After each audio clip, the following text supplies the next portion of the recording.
When Harrison Ford walked onto the set of The View, he expected a routine press stop, a few laughs, a few questions, and then back to promoting his film. But what he got instead was a full-blown verbal standoff. Right there, live on daytime television, across from him sat Joy Behar, sharp-tongued, unfiltered, and that morning seemingly ready for battle. Within minutes, pleasantries were out the window, and what followed was one of the most confrontations ever aired on national TV. This wasn't just awkward, it was nuclear.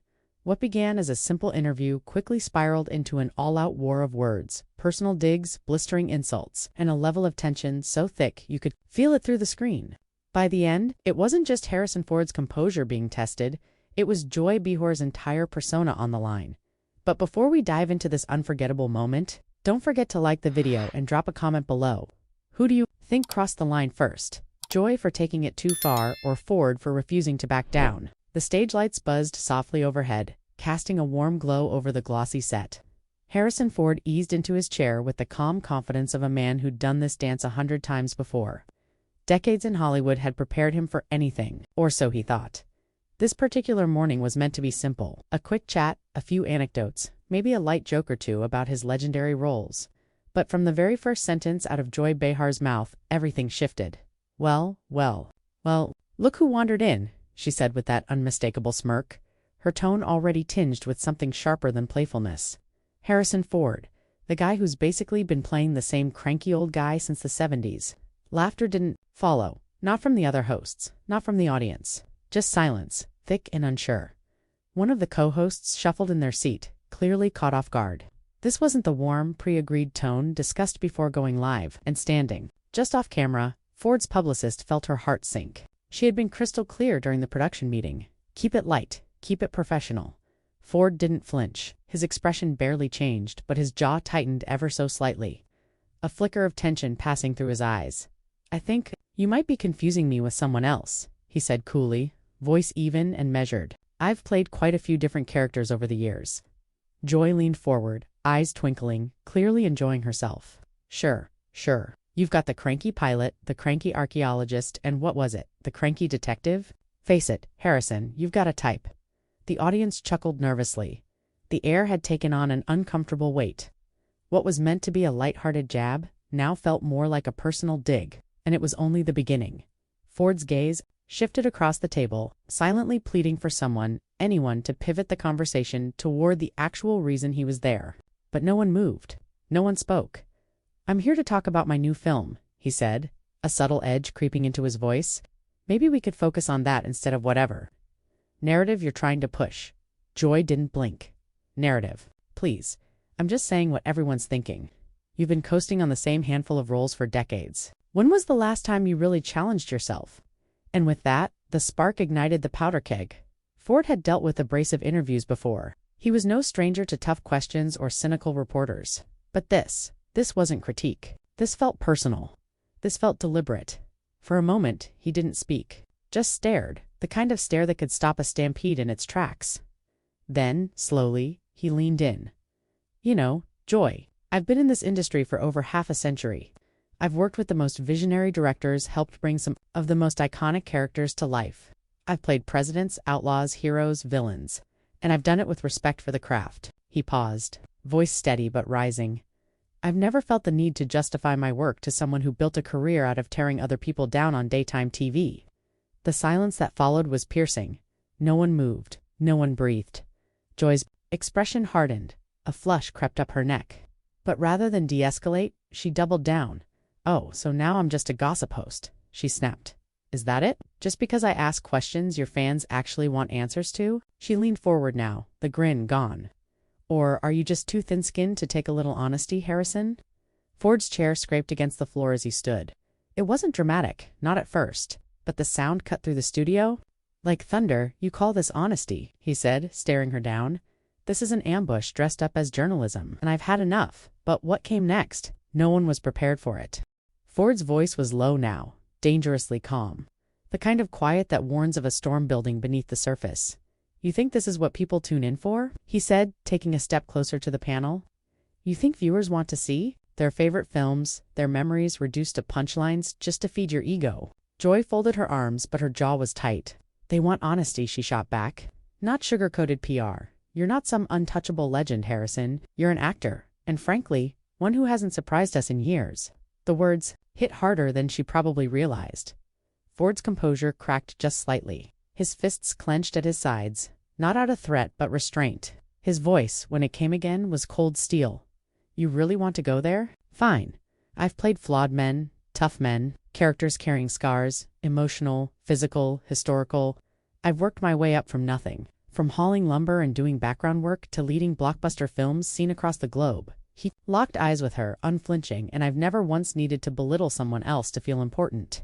The audience was silent, not a cough, not a shuffle, just frozen, wide-eyed faces watching something that was quickly spiraling beyond recovery. Joy wasn't blinking anymore. Her face flushed red, equal parts fury and something else. Something like disbelief that she was losing control of. The moment, "Oh please," she scoffed. "You're acting like I dragged you here. If you can't handle a tough conversation, maybe it's time to hang up the whip and hat." That last line, the Indiana Jones reference, was meant to sting, and it did. But Ford didn't lash out. He didn't raise his voice. Instead, he narrowed his gaze and said something that would replay across social media clips for days to come. "At least when I play a grumpy character.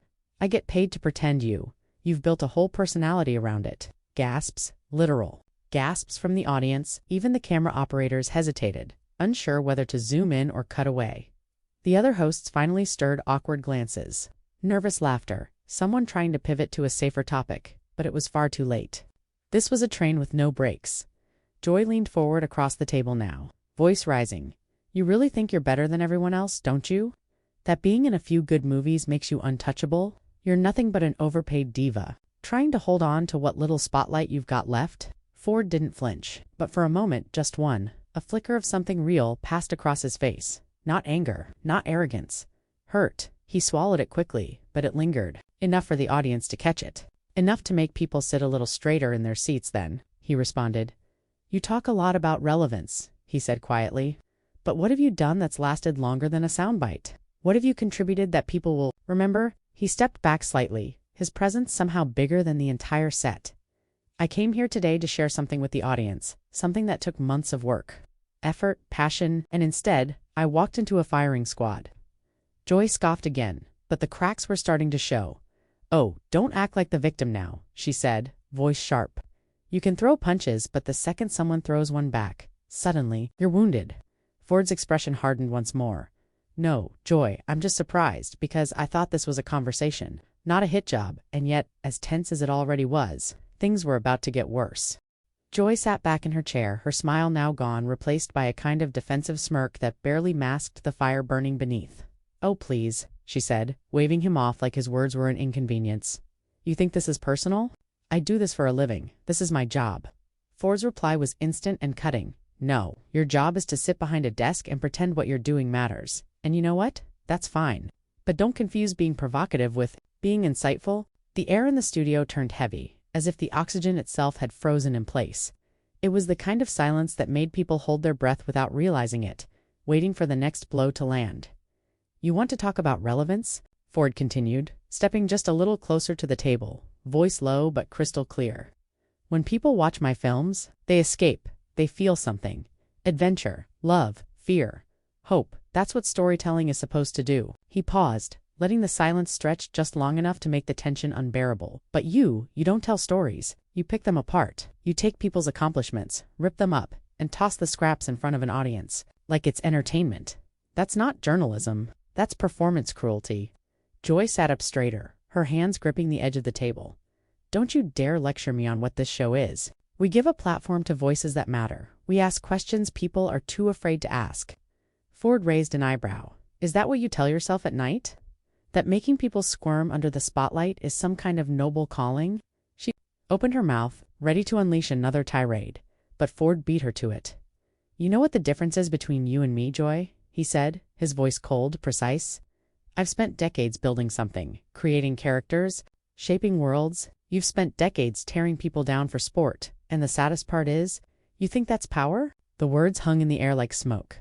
One of the co-hosts tried to chime in, a light-hearted deflection about Harrison's movie, but it fell flat. Drowned out by the rising tension between the two, Joy leaned forward again, her tone now bitter and sharp. "You think this platform makes me small? You think I didn't earn this seat? Ford didn't blink. I think you earned it, then forgot what it was for. The room was dead silent. Even the cameras seemed hesitant to move, like they too were stunned by the rawness of what was unfolding. Do you know how many people would kill for the platform you have? Ford asked, voice now filled with something heavier. And instead of using it to lift people up, you sit here day after day waiting for someone to stumble so you can pounce. That's not bold. That's easy. That's lazy. Joy was breathing harder now, not because of exhaustion, but because her carefully curated control of the situation was slipping. For the first time, she wasn't the one steering the conversation, and Ford knew it. You want to know what I've learned after 50 years in this industry? He asked. Criticism is part of the job. So is failure. But when someone shows up to do the work, to try, to create, to offer something the least they deserve is basic respect. Then, in a voice barely above a whisper, something you've forgotten how to give. But even then, the confrontation hadn't reached its boiling point. That moment was still coming. Joy sat still, eyes narrowing. For a second, it looked like she might retreat, that Ford's words had landed somewhere deep enough to make her pause. But then, her voice came out cold and clipped. You think you're the only one who's ever had to fight for something? She snapped. You think just because you've played heroes on screen, that gives you the right to look down on everyone else? Ford tilted his head, watching her carefully. No, he replied, but it does mean I know the difference between playing a part and being one. The audience didn't dare react, too afraid of breaking the fragile, electric tension that had taken over the room. Joy's voice rose. You walk in here like some kind of Hollywood priest handing out lessons on morality and hard work? But let's talk about your last few movies, shall we? Half the critics called you tired, repetitive. Some said they wished you'd just stop. That hit like a dart to the chest, and everyone saw it. Ford didn't respond right away. He looked down, hands on the edge of the table, steadying himself. When he spoke again, it was softer, but far more dangerous, you know. I've taken every hit this business has thrown at me, he said. Box office bombs, bad reviews, aging in an industry obsessed with youth. I faced all of it, but I kept showing up. I kept doing the work. He looked her dead in the eye because I care about it, and whether people love it or hate it, I never stopped showing up. Joy exhaled sharply, clearly trying to keep control of the conversation. But Ford wasn't finished. You show up for something else. To stir the pot. To provoke. To twist people's stories into entertainment. 4 applause breaks and hashtags. He stepped back now, turning slightly toward the audience. Not the studio crowd, but the viewers at home watching it all unfold in real time. And if that's what passes for journalism today, I'm glad I don't belong here. Joy banged, her hand on the desk, leaning in. You keep saying that like you're somehow above all this. But if that's true, what are you doing here, Harrison? He turned back toward her, quiet. I came here to talk about a film that meant something to me. A story that took months of collaboration and commitment. A project I believed in. Then, with RazorSharp.com. But clearly, I showed up in the wrong place. That landed. You could feel it ripple through the studio like a cold wind. Joy straightened up. Her voice faltered for just a second, but pride forced her forward. You can't come on my show and insult me like this, she said, her voice shaking. You think I haven't earned the right to ask real questions? Ford nodded slightly, almost respectfully. You've earned the right to ask. You haven't earned the right to humiliate. Another blow, delivered softly, but deadly. The control room, watching from behind glass, was in chaos, producers shouting over one another, unsure whether to cut to commercial or let the footage roll, but no one dared interrupt. Joy was gripping the desk now. Her facade was breaking and everyone could see it. You don't know anything about me, she said, her voice cracking. You think you can psychoanalyze me in front of millions of people like I'm some kind of cruelty. Isn't that hard to diagnose? Ford interrupted. Especially when it's broadcast 5 days a week. And just like that, Joy Behar, the queen of quick comebacks, was silent. Her eyes darted across the table, perhaps looking for backup from her co-hosts, but none came. They were statues afraid to move, speak, or breathe too loudly. She opened her mouth, then closed it again. But Harrison wasn't gloating. There was no triumph on his face, just clarity, cold, earned, final dot and still. Even with everything said, the confrontation was heading into its most brutal exchange yet. Ford stood tall, unmoving. The weight of decades in the spotlight etched into every line on his face. He wasn't just confronting a talk show host anymore. He was confronting a system. A mindset. A toxic form of entertainment that thrived. On humiliation, Joy's voice came again, quieter now, but shaking with fury. You sit there acting like you're some kind of savior, she said, eyes gleaming. but all you are is an aging actor clinging to what's left of a dying career. It was the low blow. The kind of comment that doesn't just sting, it cuts, and Ford's reaction said it all. His shoulders tensed, his lips pressed into a tight line, and for a brief second the mask slipped. He looked devastated, but only for a moment, because then came something else, something colder, stronger, more composed. He slowly turned his gaze toward her, and the room held its breath. "My best days are behind me," he repeated, voice barely above a whisper, but with the force of a hammer. "Maybe, maybe not." He took a single step closer. "But let me ask you something, Joy. When were yours?" A pause. Was it back when you were chasing laughs in comedy clubs that echoed with silence? Or was it when you realized the only way to stay relevant was to turn cruelty into a personality? Joy flinched. It wasn't visible to everyone, but to those watching closely, it was unmistakable. "You think what you do here matters," Ford said, voice gaining strength now, growing from a whisper into a crescendo. "You spend your days breaking down other people's work, criticizing what you couldn't create yourself, and convincing yourself that sarcasm equals substance." He wasn't shouting. He didn't need to. His words were surgical, and deep down, I think you know it. I think there's a part of you that lies awake at night, wondering when people stopped laughing with you and started laughing at you. The other hosts had gone completely still. One tried to clear her throat, a desperate attempt to end the moment, but it barely registered. Joy opened her mouth, but nothing came out. Ford continued, now closing in on the final turn of the confrontation. "You want to know the truth, Joy?" he asked, leaning forward slightly. "You don't challenge people to think, you challenge them to snap. And then you sit back and watch the fallout, like it's some kind of prize." He straightened again, shaking his head slowly. "I've faced critics tougher than you, interviewers sharper, audiences more unforgiving, but never have I faced someone so gleefully committed to tearing others down, not to learn something, not to uncover truth, but to feed their own bitterness." Joy was frozen now, blinking rapidly, her confidence unraveling with every word. Ford looked around the studio once more, the lights, the cameras, the audience hanging on every syllable, and then calmly, "I've spent 50 years building something meaningful. You've spent 20 dismantling anything that shines too brightly." Then one final dagger, delivered like a closing statement in a courtroom. "And you know what the real difference is, Joy? People want to see me walk into a room. They hope I'll show up. They remember the stories I've told." He paused. "When people remember you, it'll be for this." The studio was dead silent. Even the faint hum of the lights felt louder than anyone dared speak. Joy's mouth hung open, her signature confidence shattered. There was nothing left to say. Not yet. Ford nodded once, a small final gesture of closure, and turned to walk off set. But Joy, shaken as she was, wasn't ready to let him have the last word. "Don't you dare walk away from me," she said, rising to her feet, voice cracking. "You don't get to come on my stage and talk to me like that." Ford stopped, still facing away. Then, in a voice that rang with absolute finality, "I'm not walking away from you, Joy. I'm walking away from everything this show has come to represent." And just when it seemed like the fire had burned out, one last spark reignited it all. Ford didn't turn around. He stood there, facing the edge of the stage. The exit just steps away. But his words, heavy with finality, still echoed through the studio like a closing bell. Joy's hand was trembling now, though she tried to hide it by gripping the edge of the table. "You think walking away makes you noble?" she said, her voice breaking through the silence. "You think just because you've had a few iconic roles, you get to judge me?" She was yelling now, but it didn't feel strong. It felt desperate.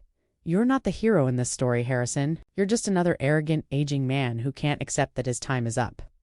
The words hung in the air like broken glass. Ford turned slowly. No rush, no drama. Just that measured, unshakable presence that made his characters iconic in the first place. But this wasn't a performance. This was real, and his expression wasn't anger. It was disappointment. "You know what's really sad? Joy," he said, voice low and steady. "I didn't come here looking for a fight. I came here because I thought I'd be talking to someone who understood what it means to use a platform to connect, to inspire." He stepped forward again, this time not in confrontation, but clarity. "You want to tear me down because you think it makes you stronger? But it doesn't. It just shows everyone how afraid you are." Joy narrowed her eyes. "Afraid of what?" "Afraid?" Ford said that, deep down, you know this version of you, this on-air persona you've built, it's not who you really are. It's armor, it's noise. Because if you ever stopped being cruel, you might have to ask yourself what you've actually built." He wasn't shouting. He didn't need to. The entire room leaned in, like the floor itself was listening. Joy's defenses buckled. Her voice faltered. "You don't know anything about me?" Ford gave a soft, almost regretful smile. "No, I don't. And that's what makes this even more tragic. Because you don't seem to know either." She opened her mouth again, trying to regain control, to claw back the power of the moment. But the audience wasn't with her anymore. The studio wasn't hers anymore, and for the first time since, the conversation began. She seemed to realize it. Ford's next words weren't venomous, they were reflective, almost sad. "There's a reason people tune into stories, Joy. They want to believe in something, escape something, feel something. You had the power to offer that. You had a platform millions would give anything for." He gestured gently toward the cameras. "But instead of building something lasting, you built a soapbox of sarcasm and shadows. And eventually shadows collapse." The moment was beyond saving. Joy stood there, shoulders stiff, but her voice gone.